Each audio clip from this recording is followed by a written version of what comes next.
Okay, there we go, people. How you doing? 802, how are you on this? Where I am, it's fantastically hot, glorious day. It's been amazing. I went for such a good run, everyone. I'm sorry, I just had to get that out of my system. If you do see that I'm filled and inspired and happy with life, it's just because of the sun. And I apologize in advance if you're in a place which is cold and wet, wherever that might be over the world or up north. I don't know. But yeah, it's been lovely down here on the south coast. So I'm in a great mood. Such a good run, everyone.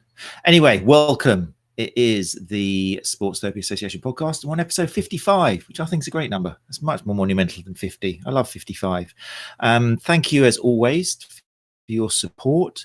It's been great seeing people joining us live. We have the same numbers live as when we started, if not more. And it's always nice to see you live. But of course, if you're listening to the podcast, then that's great. You're always invited to come live. You can do it on YouTube. You can come to the Sports Therapy Association Facebook page. But if it's easier for you to listen to the podcast, then do us a favor and just leave a rating and a review. That'd be great because it helps us appear higher in the podcast charts. And if you're on YouTube, you can leave comments. If you do join us live, or if you're on YouTube, then we can bring up your comments to our screen. For example, good evening, Becky. Those of you watching live can now see Becky's fantastic smiley face with "I've had my COVID vaccine" on her logo.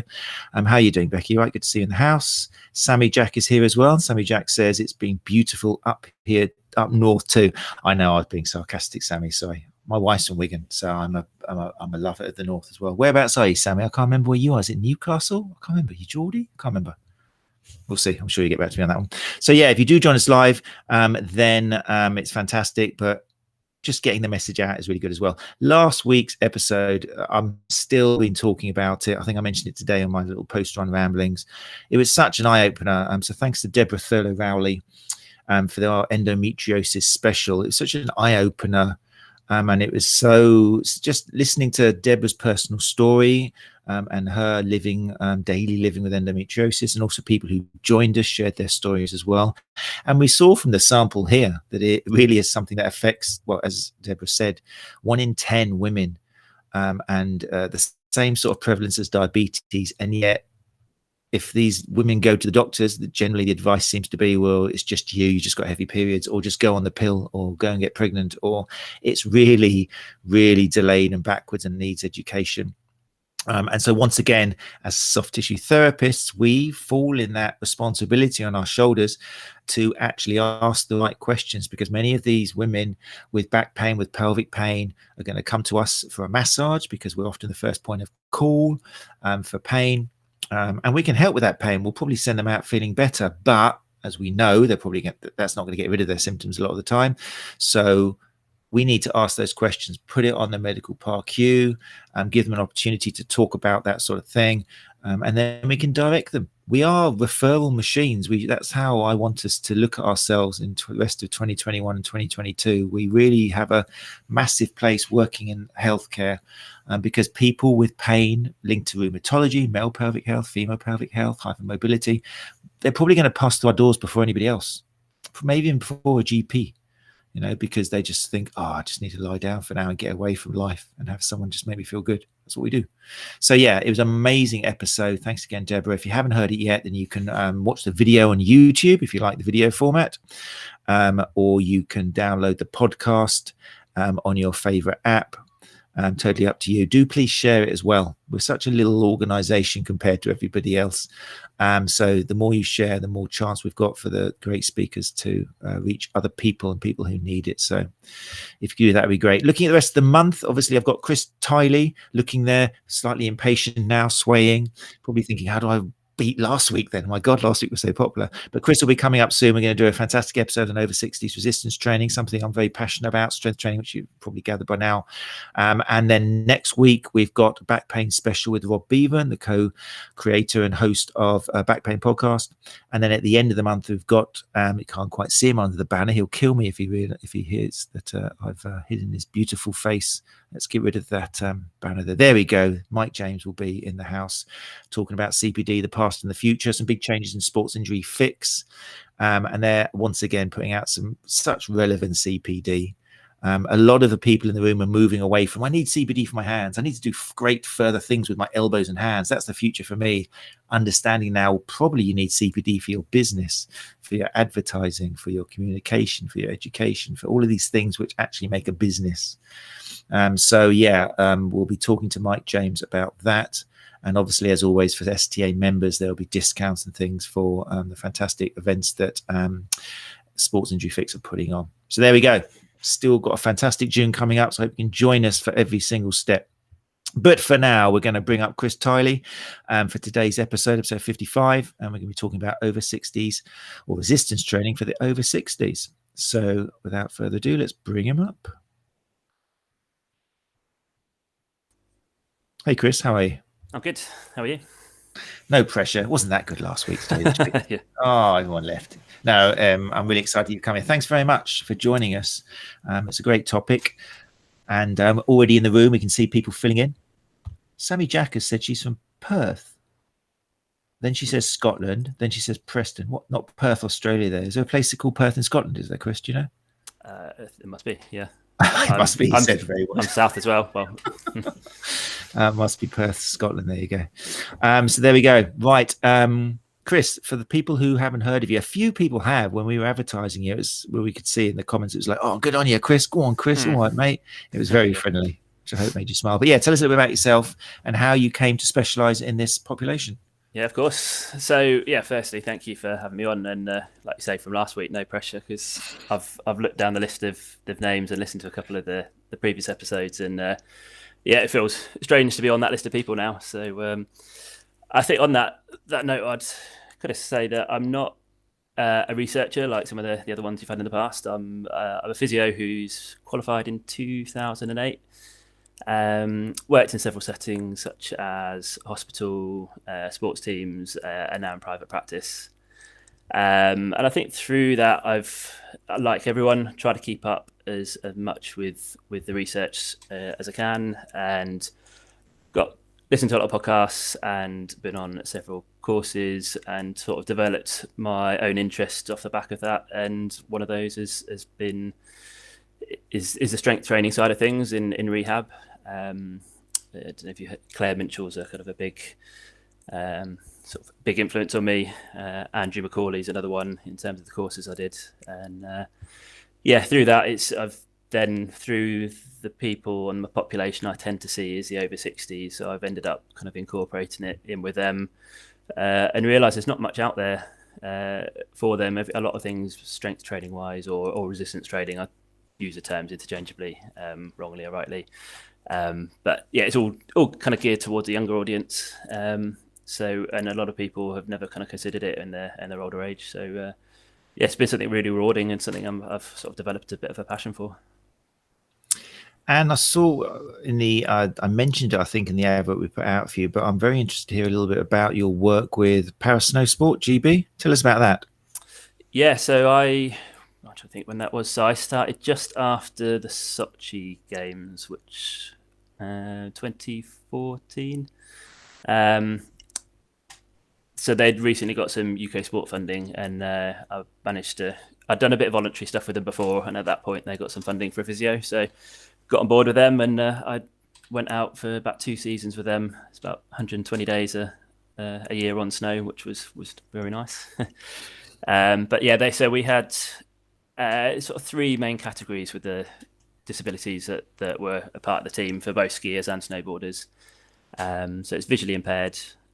Then there's the sitting category, which is kind of your spinal cord injuries or maybe double amputees, or more dense cerebral palsy. And then you had the standing category, so that might be a single amputee, whether that be leg or arm. And then you had other neurological conditions like cerebral palsy that could still stand and ski at the same time. So fascinating. So my role was I'd be up on the mountain with them as medical cover, and then come back, do some recovery sessions with them, and then start treating and incorporating strength, the S&C coaches' plans in with them, and then treating from there. So is that where you're did working with disability kind of spur your interest in working with elderly, or kind of make you think, I really want to work with people here who kind of are outside the norm of what we consider as normal health? I think so. Yeah, I think I've always enjoyed teaching people who don't think they can do something to do something that they actually can, and working with them. And I mean, I've skied all my life, and to see the speeds at which the guys ski, they're much faster than me. I never did racing, but yeah, I can't get down the downhill course like they can. So to see someone who is visually impaired or is just skiing down on one ski on one leg, to see them do better things than I could ever dream to do, even though I skied all my life, it starts to show you, well, what else can people do, and what else have people taught themselves out of? And I found strength training was one of those, and a lot of the things that we also off snow, we've obviously incorporated the strength training in the gym. And yeah, it was, I figured if I can help someone who has a disability to do it, then actually someone who's just deconditioned, there shouldn't be any reason why I can't help them to do that. So yeah. Fantastic. That's really interesting. I like the way you've said deconditioned rather than old. Maybe that kind of like highlights the difference, that when you do get somebody who is kind of over, why do we call the over 60s, by the way? I mean, is that one thing I was interested in? That's quite a general, isn't it? Because you're going to get some really strong over 60s. Yeah, and I just picked over 60s as it was kind of like a ballpark figure, just to kind of give a rough guide. But yeah, I am a firm believer that age is nothing but a number in it. I know it sounds cheesy and corny, but it's like I say, I've seen, for example, you've been part of the Endure 24, the running event. I don't know if you've seen that one. I've seen it. I haven't been part of it, but yeah. Yeah, I did it as a team. Runners there, yeah. So I did it as a team of 8. So you start at 12 o'clock on Saturday, finish at 12 o'clock Sunday, and there's a 5-mile loop that as a team you just do a relay, and as many as you can. But there's guys that do it solo, and there was one 85-year-old who did 55 miles in 24 hours. And yeah, I couldn't dream of that. But I say it's not his age didn't hold him back. I think the people that can't do it when they're older, obviously he's done it all his life, but it's whether you're conditioned to do that or not. And I think deconditioning has a big part of that. Yeah, I mean, in running events I've been to, I have seen.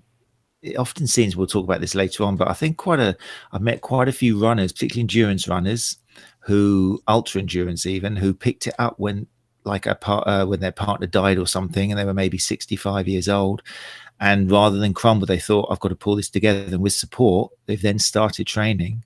And what's the name of the guy? Fowd Singh, is it? The 105-year-old marathon or something. He didn't start training until he was like, I think 80 years old or 79 years old. And now he's like the oldest guy to run marathons. And as far as I know, I'm not sure if he's running marathons anymore, but he was doing amazing. So, yeah, just not to give any pressure, but just that Deborah from last week is actually coming just to check if you're any good.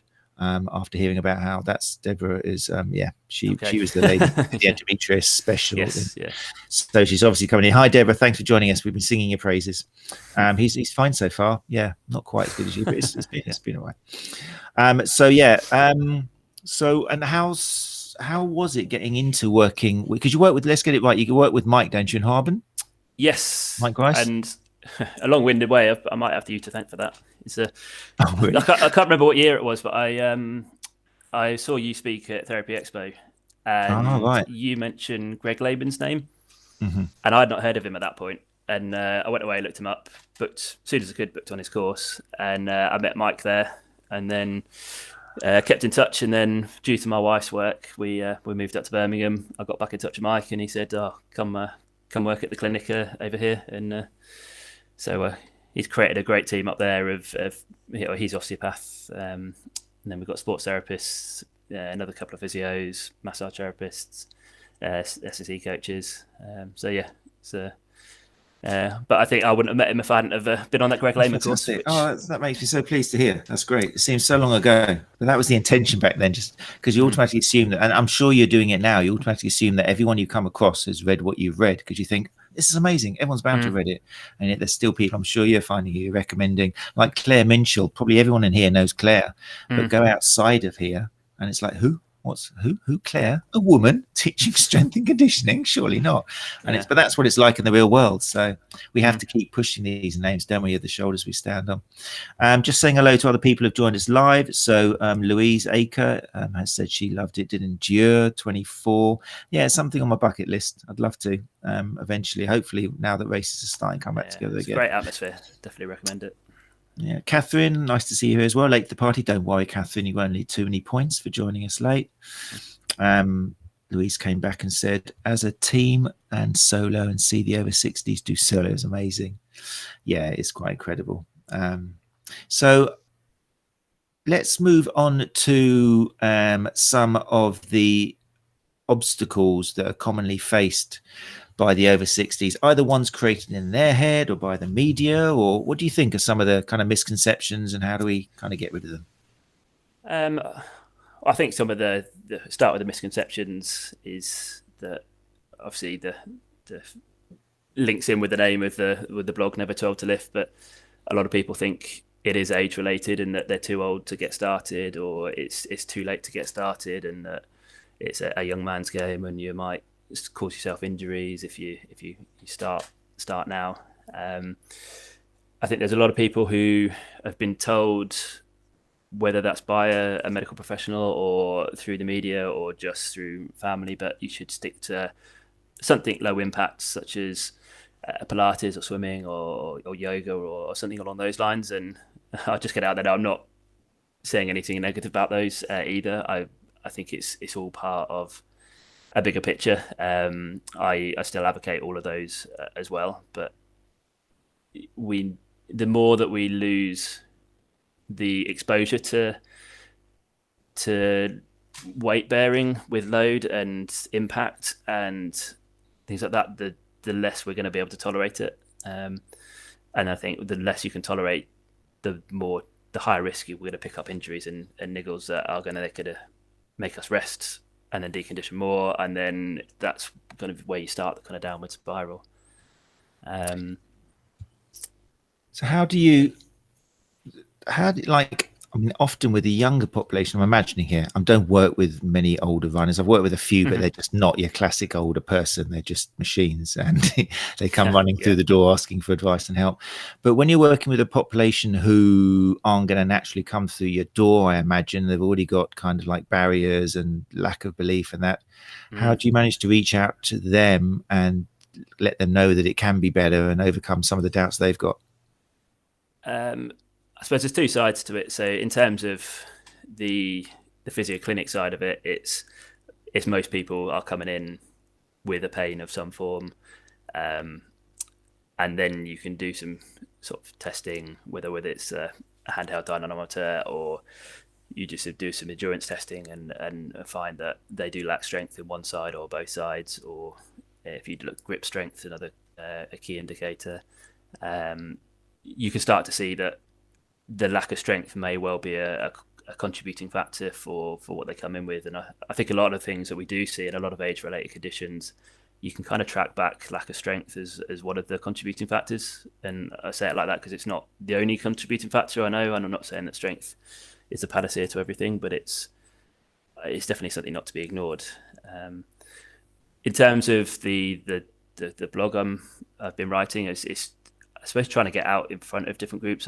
I'm doing other podcasts that aren't aimed at therapists. They're aimed at other people who have an audience who might be more into gardening, that have picked up injuries, or I've discovered there's, as well as the mum blogs, there's kind of the grandparent blogs as well, that looking for ideas and stuff like that. So yeah, it's just trying to find where people are and kind of just try and get the message out to as many people as possible, really. Let's bring up, I mean, for often it's useful when you have got clients to give them a link to something to read in their own time. So your blog and the ebook and everything you've got is a great source. I've just put it up on the screen. People listening to podcasts, obviously you can't see it, but if you're watching it live or on YouTube, you can see Never Too Old to Lift. It's a fantastic website. I recommend you all go take a look. A lot of people I know in the room have. But if you haven't heard of that before, there's a wealth of information on there, which you can, and it's all in a very friendly language, and it's directed at the actual person themselves. And also, if you click through the headers at the top, there's a wonderful blog of people's experiences, and it's inspirational, because I imagine an older person is going to be more inspired by another older person who's achieved something rather than some young. Definitely, yeah. And that the one you've got on the screen kind there, of muscly guy in a polo going, "You can do this." So yeah, who have we got there?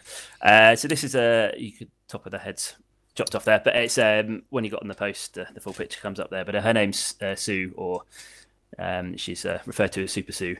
She started when she was 72 to start lifting weights. So started very late. She unfortunately had a bit of a sad story that she lost her husband to, I think it was cancer, and she had 3 sons, and at the time she could barely walk about 3 houses down the road without getting out of breath and feeling exhausted. And she suddenly kind of thought, I don't want my sons to lose me to something that I could have prevented.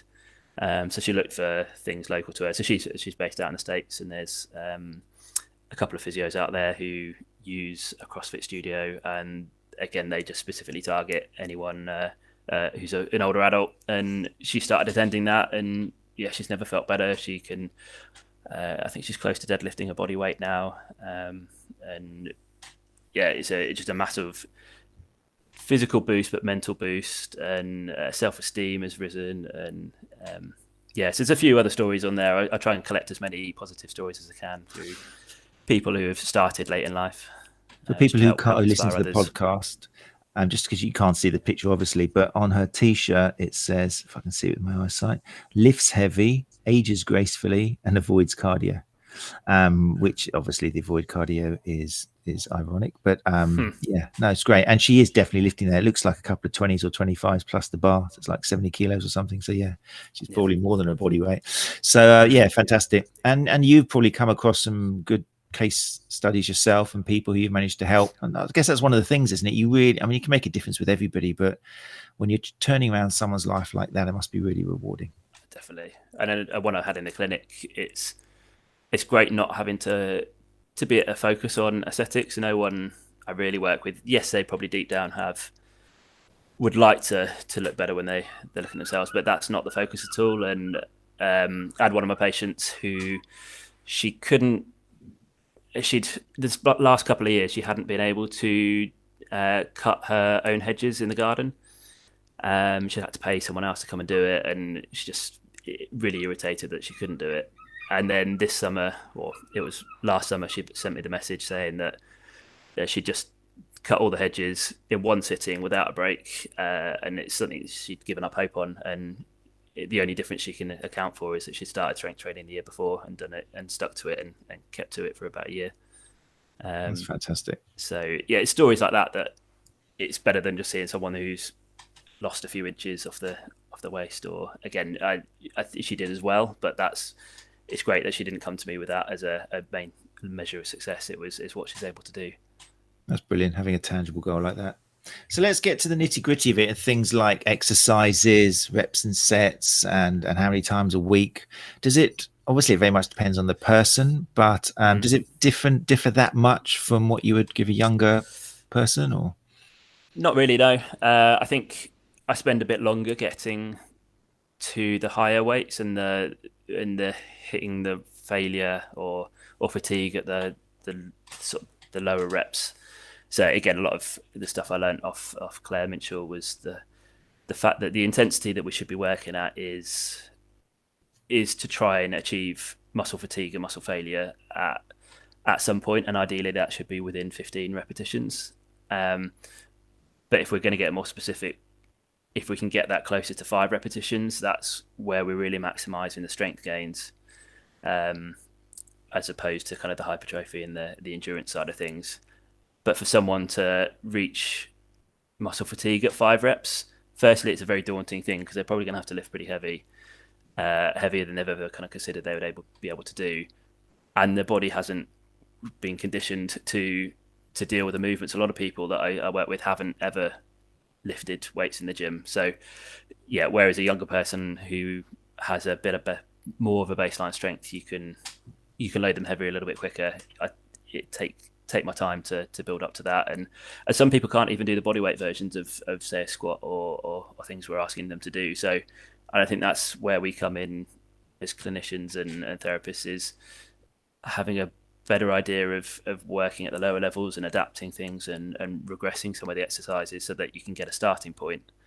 And I think that's what we've been good at for ages. But I think what a lot of people stop and forget to do is then progress them again. A lot of people find a safe place that they can work at, and they continue in that. And whilst it's good they're active, then they're not kind of maybe reaching the potential. So yeah, I think the intensity is important. Is once you've got the routine, once you've got the confidence in the movements, it's building the weight, adding the weight to it, so they start to hit failure and fatigue at a lower number of repetitions. But don't be in a rush to do it. I think I'll definitely, people in this room, I'm pretty sure a few of the names I see there have done Claire Minstrel's courses, and she just opened up the Academy, what's it called, the Academy or something like that. So that's open now. But for people who aren't aware, yeah, Claire Minstrel is who I direct. I'm teach people level 3, level 4 sports massage, and sadly still on the traditional syllabuses. They don't even mention the word strength or strong. It's still, even on level 4, which is supposedly where you can work with people who are injured and send people away with a solution and home care. There's no mention of exercise. Whether they expect you to go out and then do a strength and conditioning, that may be it, but they don't even mention it. So there could well be a lot of people listening to this who are sports massage therapists who say, well, I never learned anything about strength training. But you think, with Claire's course, for example, that you've done, do they give you enough to actually give you the confidence to set some home exercises or work with one of the elderly clients to give them the confidence to start lifting to failure? Definitely, yeah. And she's very much focused at getting the level 4 therapists. She's not aiming her content at anyone who's the higher level. I think she does do some advanced stuff later on, but it's for rehab professionals who are working with people who are in pain or who aren't at their best at that moment and want another option. So definitely. And the other one I mentioned was Andrew McCauley's course. I was fortunate, I hadn't heard of him, and the clinic I was working at the time were hosting his course, and I got one of the free spaces. Lovely. And I wasn't sure what to expect, but it was brilliant because it was a 2-day course, and the first day was pretty much all the mindset. It was, and it's another thing I've not mentioned, is if someone is over 60 and they've never done any form of strength training in the past, there's probably a reason for it, and it's probably because they haven't enjoyed it. They might have had a bad experience in the past, and if you don't tackle that side of things and tackle their beliefs, it's hard to get the buy-in for them to continue. So he covers a lot of the mindset side of things, but then he also, in the second day, looks at each of the movement patterns and gets you to work on coming up with some regressions and adapting it in particular ways around what might be painful, and then how you can progress it from that point. So yeah, there's a couple of good options of things you can do. And I don't work with anyone high level anymore. And even when I did with the ski team, I was implementing the strength and conditioning coaches' plans and helping them do that. I think again, it's that scope of practice. If I have anyone who masters the basics and starts to move into the intermediate and wants to go higher, or someone who's looking to get back to kind of high level sport, then they shouldn't be seeing me. They should be seeing an S&C coach or someone who's trained to work at that level. I'd much rather get someone from kind of the 20% up to 50-60 rather than work with the 60% and get them up to the kind of 95%. Brilliant. Yeah, no, definitely. Yeah, it's important, isn't it? But I think as a confidence booster for sports massage therapists and sports therapists who feel they haven't done enough strength training, I haven't got the confidence there. Yeah, with a 2-day course with the right person like Andrew or Claire, you really can get the do's and don'ts, and then start building on that and getting your own ideas and getting creative. So going to failure is something which I think a lot of people handing out exercises don't even do with any age. It's still very much a 3 sets of 10 mentality, which I know Claire tries to eradicate, but it's still very much out there. 3 sets of 10, and people just stop when they get to 10 and then have a rest and do another set. When you do work with elderly people, is it easier sometimes because they haven't got any preconceptions, rather than younger people or other athletes come to you and they've kind of got this idea of what they should be doing in their head? Are you starting with a bit more of a blank canvas, or not? Is that a generalization? Um, yeah, I suppose so. I suppose some of the younger population might have some exposure to some of the movement patterns, and when you've got a higher baseline, I think it's easier to learn, and it's easier to kind of create those neural pathways to get confident with a relatively good form. And we kind of briefly discussed kind of posture before we came on air, and the importance of form. And again, I'm not kind of necessarily down the camp of you have to have perfect posture to build weight onto it. I think if you start low, some people are never going to have the perfect position with a deadlift and or a squat, and as long as you start them low and you in that position, they learn to tolerate that, and then you add a bit more weight onto it. And yeah, if there's any that look horrific, then obviously I'll move them out of that. But the slight variances I don't focus on too much. Whereas a younger person, I might have a bit more time to try and build that in. Whereas sometimes there are going to be some restrictions of a loss of range of motion that are going to be harder to work around. But no, generally I think, like you say, there aren't whilst there are misconceptions around the beliefs, and that's where you probably have to put a bit more harder work into. Actually, once you start the movement patterns, and they're not generally wanting to push too far too quickly, it's me having to encourage, which I prefer, whereas holding people back is often a harder job. I mean, it's interesting you mentioning kind of barriers to exercise, and maybe if they've never done it, it's because they don't like it. There was an interesting, I think it was in the Guardian, I think it was Adam Meakins posted it, and I looked at it. It was by Lieberman, related to his new book about how exercise isn't. It was the 10 myths of exercise or something. There's some really interesting points. I don't know if you saw it, No, but I didn't see that one. it's kind of mentioning that exercise isn't natural, and the difference between exercise and movement, and how sometimes trying to make someone do exercise, as soon as you mention it's exercise and you take the fun element out of it, then it just becomes a burden, and people feel guilty and they feel that they should be doing it, and that everyone else does it. So do you find that when you're working with elderly people, you are able to or have to kind of introduce the element of fun, or make it something more functional, something which relates more to the movement as opposed to a squat, a deadlift, and that sort of thing? Yes and no. I think if you frame it into how it can benefit their life, not just in terms of the obvious, we know that physical activity can help reduce the risks of blood pressure, risk of stroke, and all those kind of things. It more so personally, and how it can strengthen the activities they want to be able to do and the relationships they have with people. So, for example, I've got a 16-month-old son now, and he weighs just over 12 kilograms. And a lot of people I show a 12-kilogram kettlebell, and they're like, "I'll never lift that. Like, it looks daunting. It looks scary." And then I mentioned about my son, and would you want to be able to pick him up at 16 months? And they said, well, yes. And would you like to pick him up off the floor, which you might have to do in a slight lunge position because of if you're in one hand and try to pick something else up. And when you frame it like that, it then becomes a bit more interesting in the sense that you can see the benefit of how it will improve their life. And then if they can look after their grandson, it's going to strengthen their relationship, because they can, like for when my mum comes down and helps me by looking after him for an evening, so I can offer a late evening clinic at the clinic. She loves the fact that she can help me out, and if she didn't have the strength and struggled, then she would feel like she's letting me down. And it's how it links in with a life like that.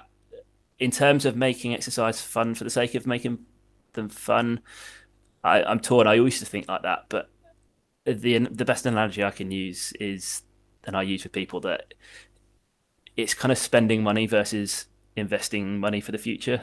It's spending money is fun, and it might be the other activities you enjoy doing, like some of the sports and the golf and the tennis. Is in terms of the strength side of things, they're not going to build the strength. They might help you to slow the decline, but it's a strength training that's going to put the money back in the bank so that you can keep spending it for longer.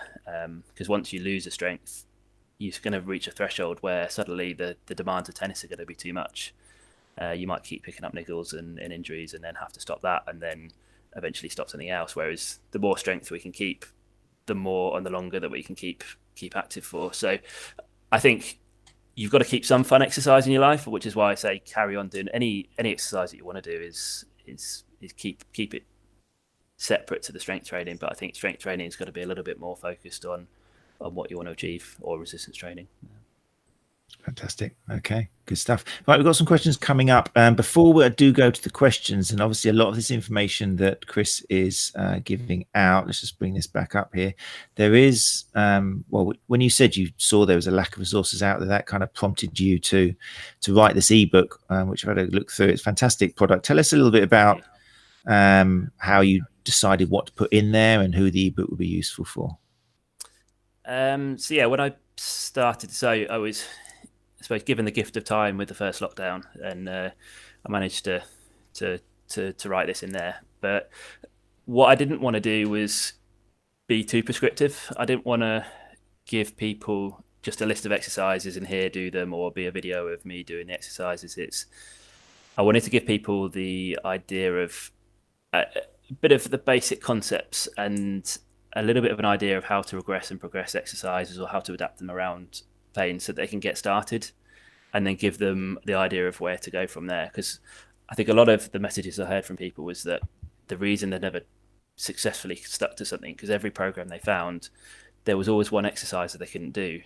So if they would then not do that one, but then feel like they weren't doing it properly, so they kind of just feel sort of petered out from there. Or because they weren't doing that one movement pattern, that movement pattern became weaker compared to all the other ones, and that then caused them problems. So so I put together, it's about 60 pages. It guides people through an idea of creating a 12-week program that can be extended out if they need it to be. It's a rough guide of there, but it's given that framework to build off. Yeah, no, it's a great product, and I recommend people to, go and invest in taking it, because it's broken down into probably everything you could possibly need. It goes into the goals, it goes into how to create plans, it talks about motivation and stuff like that. So no, it's a really good product. Is it something that you feel like you need to go in and change and modify, or is everything in there kind of like going to last the test of time? I think so. I think with all the current evidence out there at the moment, I think it won't need adapting anytime soon, and especially as I'm not working towards a higher end of things, where I think, when you're working with the elite athletes, and the very subtle changes will make a big difference as they find new things. But I think for anyone just getting started, wanting to learn the movement patterns, wanting to learn that principle of working to fatigue, and how you can build up slowly and find the starting points, and then I think that's going to be good for a while now. And I'm also working on developing it into an online course as well, because I know a lot more people are, if it's anything like me, I'm better with podcasts and online courses. I don't read many ebooks myself, but I think it was nice to get it down in paper first, and it's a good reference point. And then hopefully the online course won't take me too long to develop. I still listen. You know Paul Ingram? Do you follow Paul Ingram at all? Yes. Yeah. Fantastic. I thought I was going to give you another name then, but I've still got some of his audio books. He doesn't do them anymore. I think he recorded them back in, I don't know, probably 2012 or something. But he breaks down a lot of his longer articles he reads them out himself, and I love them. I'll stick them on in the car just to listen through and pick up points again. I think there's an area for that as well, of courses which are directed for people just to listen to, without the visual. But yeah, it was a good answer for your book. It's good. It has got, because there's a little bit of a fear now among soft tissue therapists, who are most of the people who download this, that everything's changing now. We've got kind of like some of the things you've learned are not quite evidence based, but when it comes to strength training, particularly for performance, is the things have been said for years, haven't they? We've known for like 10, 20 years that strength training can help with your performance. So fantastic. What about, let me anything else you want to say about the book before I go on to? No, I mean, if there's any questions about it or anything, then people are free to get in touch. It's well worth a look. Let me have a look now, because I always do this. I ignore some questions, and then there's some great questions. I just saw one from Deborah, which was quite good. That was the osteoporosis. Yeah, weight bearing, great for osteoporosis. My lady's 60 plus, say her weights, and there's a good resource that I found from Theros, so the I think it's a Royal Osteoporosis Society, strong, steady, straight, and they recommend that we need to, for people with osteoporosis, we need to be weight bearing with load. We need to include impact, and we need to include muscle strengthening. But people who are with osteoporosis who are fearful that their bones are got lower density, they're the things that they don't want to do. Surely you don't want to put impact through a weak bone because it might break it. But again, start off slow, gradually build it, and that's how you build the density back into bones. So definitely it's another misconception there of people that tend to just stick to the swimming and things that have the lower impact. I'm sure if anyone can change them, Deborah, you can. So it's just a temporary fault in their lives that I'm sure you're going to correct. Sammy Jack here. Sorry, Sammy, I can't open links here, but tell me what that's about, Sammy, when you hear this. There's a link there you put to a government initiative, and you ask, what can we do as sports therapists to fit in with this initiative? Publications, sure musculoskeletal health, applying all our health, musculoskeletal health, applying all our health. Give us a bit of information on that, Sammy. I don't think I've seen it myself, but maybe we can comment when we know what's it actually about. Fiona Higgs, welcome. Fiona, hope you're well. We got something here saying it's hard to convince older adults that the gym is a good place to start, but sometimes groups are a great segue to begin with exercise and sweating. There's some really good group exercise training courses for frail older adults delivered by Later Life Training and Move It or Lose It, both evidence-based. She puts in brackets, very nice. They don't use strength and conditioning principle as much, but they're a nice stepping stone for people who have had a fall or fear falling. You can often find funded places from local councils like her in Northampton. Adherence is pretty good for group work because of the social element. Yeah, that's a good point, Fiona. Thanks for that. Do you find that encouraging a lot of your clients to actually get involved in group exercise of some form is a good way? Yeah, I'll just start by saying hi, Fiona. Fiona used to work with Mike or at Mike's clinic. Of course, with us, yeah. So, Fiona's been a guest on the podcast as well. Yeah, wealth of information. No, I saw that. Yeah.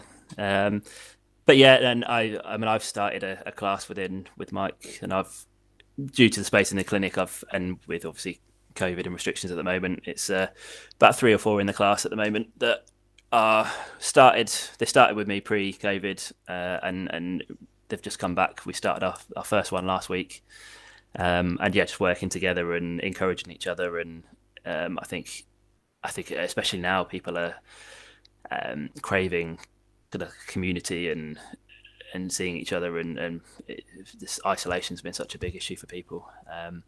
But I'm well aware of Move It or Lose It and Later Life Training as well, and there's a lot of great things out there.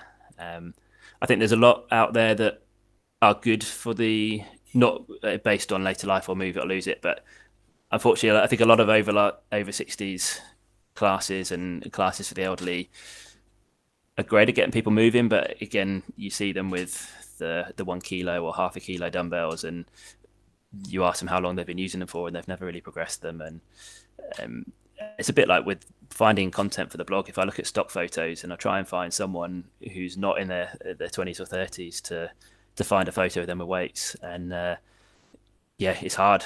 They're all just with very small weights, or there's a definitely big misconception out there. Do you find, we've had a few guests now who've said that at the risk of generalizing, sometimes what they're told by a GP doesn't necessarily help? Do you find when you work with clients that GPs have told them, oh yeah, you shouldn't do that, or not with your, there's something here from Becky who's just bringing it up because it's relevant. She says, I have a patient with scoliosis. She was told by a doctor last week that people with scoliosis shouldn't lift weights. I'm not surprised. I've got nothing against GPs, but there just seems to be a barrier there with lack of education or just kind of traditional thinking. Is that something you come across as well? Yeah, definitely. There's certainly some that I know a fair number of GPs. My wife's a doctor, not a GP herself, but a lot of her friends, and seeing what they've got to do in the time frame they've got and the wide array of conditions that are going to come through to their door, and they've got 5 minutes to try and get a history and make a recommendation is, and they've got so much to research that they're not going to be kind of as the depth of knowledge isn't going to be there in with certain areas.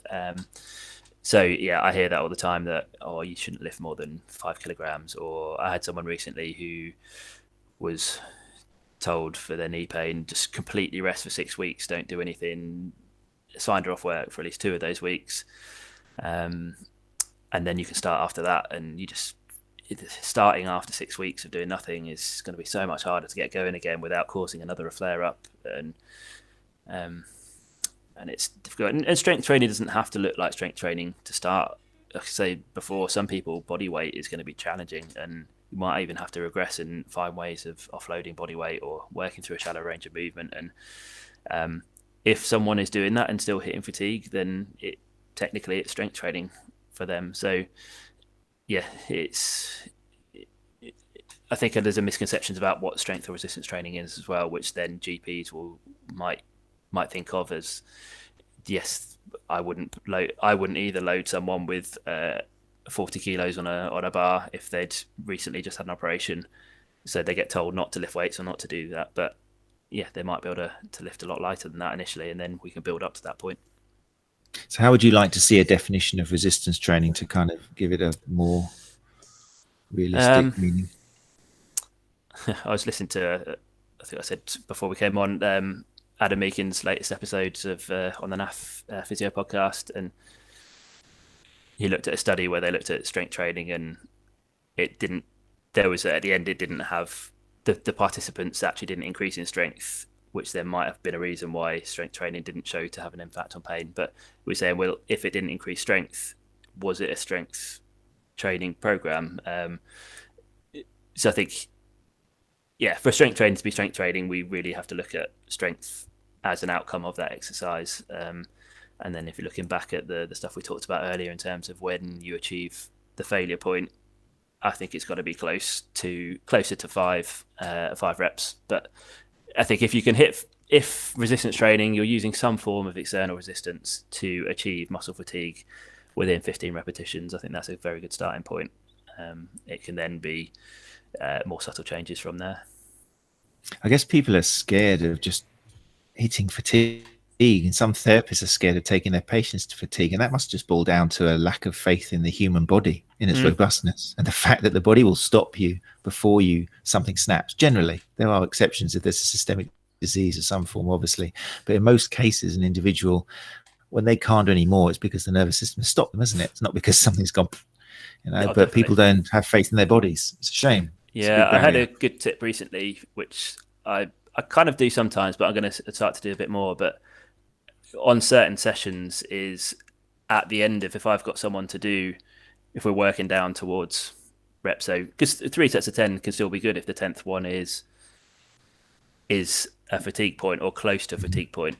But at the end of the 3 sets, they do an additional set where they say, this time just keep going until you can't do any more. And some people actually get to 15, 20, and they felt that they could only do 1 or 2 more when they got to 10.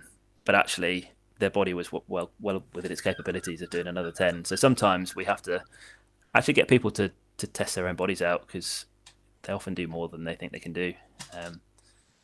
Definitely. And that's why in the big gyms with the muscle lads and ladies, they do work together down there. It's very and sawdust, and kind of because they're sparring, when they're spotting each other, they're egging each other on, aren't they? And helping that self-belief and lift. It's not just all for show. Fantastic. Let me just have a quick flick through the questions here. Sammy's come back with, that link was for a government initiative in the prevention of MSK conditions such as osteoporosis in the community. Sounds good. As a sports therapist, how have you become involved in helping with this? That's probably something for Gary to look at. If there's anything involved with sports therapists getting involved with the community and government initiatives, then Gary will be on it. It's a great question, Sammy. Yeah, I'm not aware of it, so thanks for putting the link in there. I'll have a look. If we can get involved in that, then definitely. There you go. Over to you, Gary. Something else for you to do in your free time. Fiona's come back as well and said, yes, they're definitely not the end goal. The biggest problem with most programs for older adults is that they are for a finite period of time too. No options for progression, and the professionals running them don't know where to look. Good point. What about, okay, as I've been thinking this, let's imagine somebody who can't get up from a chair without assistance or help. Okay, so they can't lift up their body weight, for example, from a sofa or something, which is something that a lot of people want to be able to do, especially if they need help. Or how would you work with somebody? I don't know if you already got people like that, but how would you work with somebody who literally can't get themselves up from a chair and they'd love to be able to? Initially, I tried different height chairs, and if someone can get up from a higher chair, because often it is a depth that's a problem, whether that's pain or weakness, and they can't get up from. So if I can then go for a more shallow range of movement that they're able to achieve, and then you can start to load that with weights. Often they can do that part with weights. Then after the period of time when they've started to become stronger, and again, you can still aim for that fatigue point in that shallow range of movement, is after a period of time, they then start to be able to go down to a slightly shallower or a deeper depth. So you can go down to a lower chair and then a bit lower, and you can start to work in increments like that. There's other ways of offloading the body weight. So you might use, say, something like a TRX system where you can use the hands to take some of the weight off. You might work on the eccentric phase first, where they can use their hands to help them up, but then they're just going to see how low they can go, lowering till they fall back down to the chair.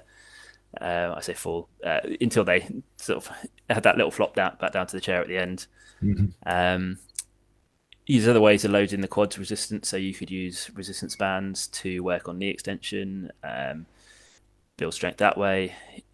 If in standing they can perform a hip hinge, you can start to load the sort of deadlift type motions and the hip hinge or the Romania deadlift type motions with more weight. So you can focus a bit more on the glutes rather than the quads. And then once they get the confidence that they're actually lifting something heavy, even if it's not in the sitting down motion or the squat motion, that will then carry over into confidence of being able to do it from different movement patterns.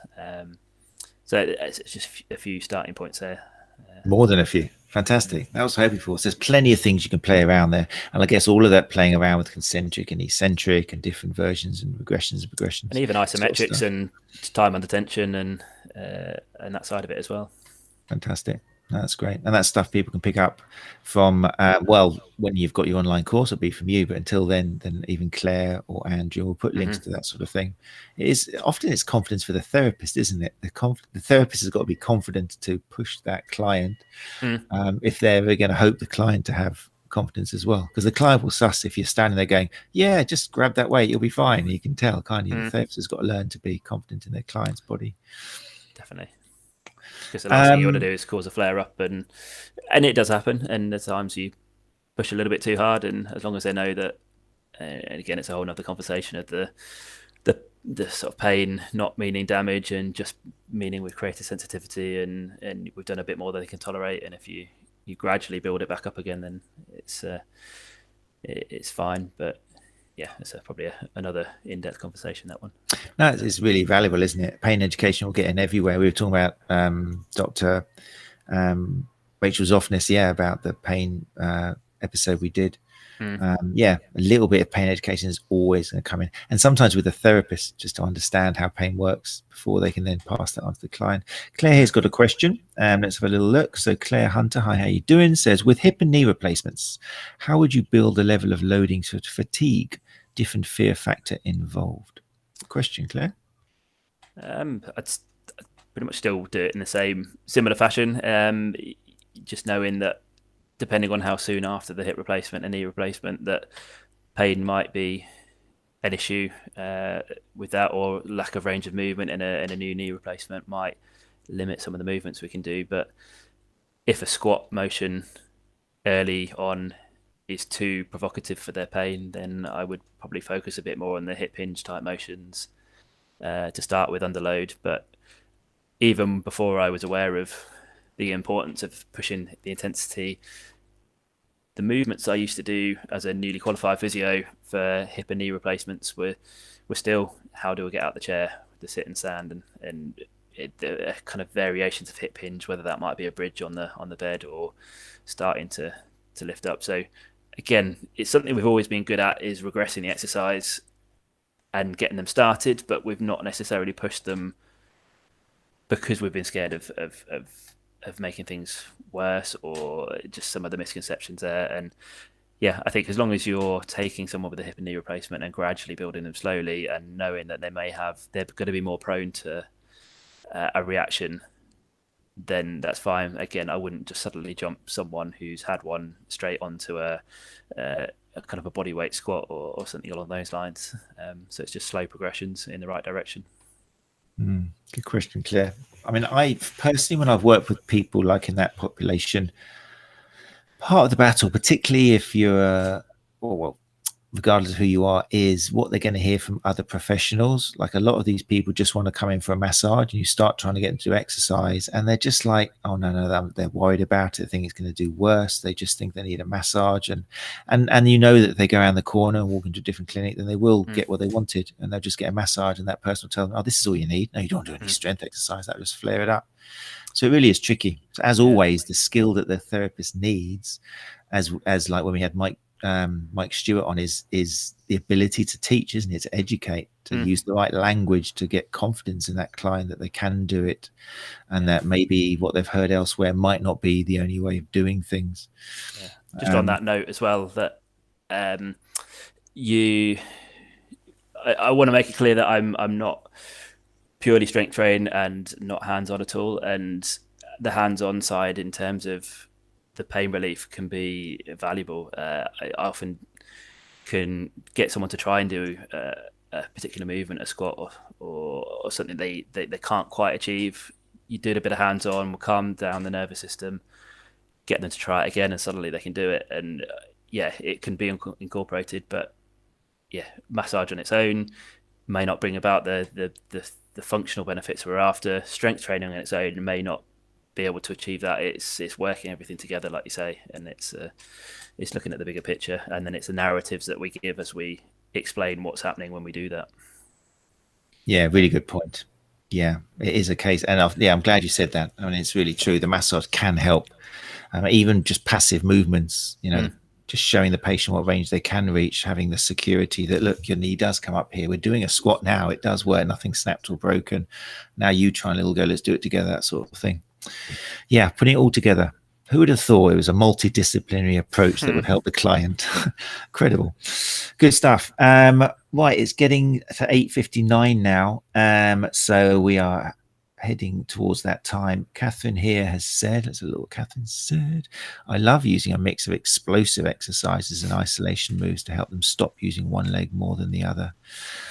Great. The use of explosive with elderly populations probably sends people into spasms, but a lot of getting up from a chair is speed, isn't it? It's power. It is an explosive movement. You need that, don't you? Yeah, definitely. And it's a good point we've not talked about is again, I tend to bring it in slightly later on, but I try and get it in early as well, is refer to it as that kind of rate of force development. And I think it was Eric Mirror is another big name in a course that I've done that was fantastic. And he talks about that ability to sort of catch your toe on a rug and quickly get your foot back in front of you. It doesn't matter how strong you are, if you can only engage that strength slowly, you need the quick reaction and the ability to kind of bring in that strength at speed. So we need to practice that as well. So bringing in some jumping type drills, so whether it's just jumping off the floor or jumping forwards or jumping over something small or moving quickly as well as slowly is really important. Brilliant. Yeah, good point. Right, it sounds fascinating. It sounds like definitely, let me just bring up that ebook again, because having looked through it again, it's definitely worth checking out. People listening to the podcast, you can't see it, but I'm just going to put this on solo. So if you do go to nevertooldtolift.com, you'll see in the top toolbar, you'll see a link to it. And it's the ebook, and it's 8 steps to create your first 12-week strength training program. And it's a very extensive, loads of information, which is patient friendly, which is great, and something which I recommend. And it sounds like there's going to be a course coming out soon as well, which would be wonderful. Any idea on the timeline of that, Chris? Or I'd like to say within the next couple of months. So, but you've got an 18-month-old, so nothing. Yeah, 16, yeah. Well, he's finally sleeping again now, so fingers crossed. I love that. I didn't say afterwards. I really love that analogy of picking up a 16th month old and then picking up a 12k weight. It's beautiful when you put it in different context. You think, oh yeah, that dumbbell's not so scary now. It's the same as really good. Or a full watering can, or pushing a wheelbarrow. They're the gems. Brilliant. Okay. Oh look, Mike's come right at the end now. Chris, there you go. That's your mate there, turning up right at the end. Not Brian, sorry, that's the wrong one. Mike Grice is in the house. Hey Mike, maybe he was just in the shadows, kind of just watching. Great chat, Chris. Good to see you, Mike. Brian Huxley as well. People showing their appreciation as we talk. Fantastic, Chris. What have you got? Obviously, we don't know because you have got a young child. But have you got any particular goals apart from the online courses, things you're planning or hopefully happening?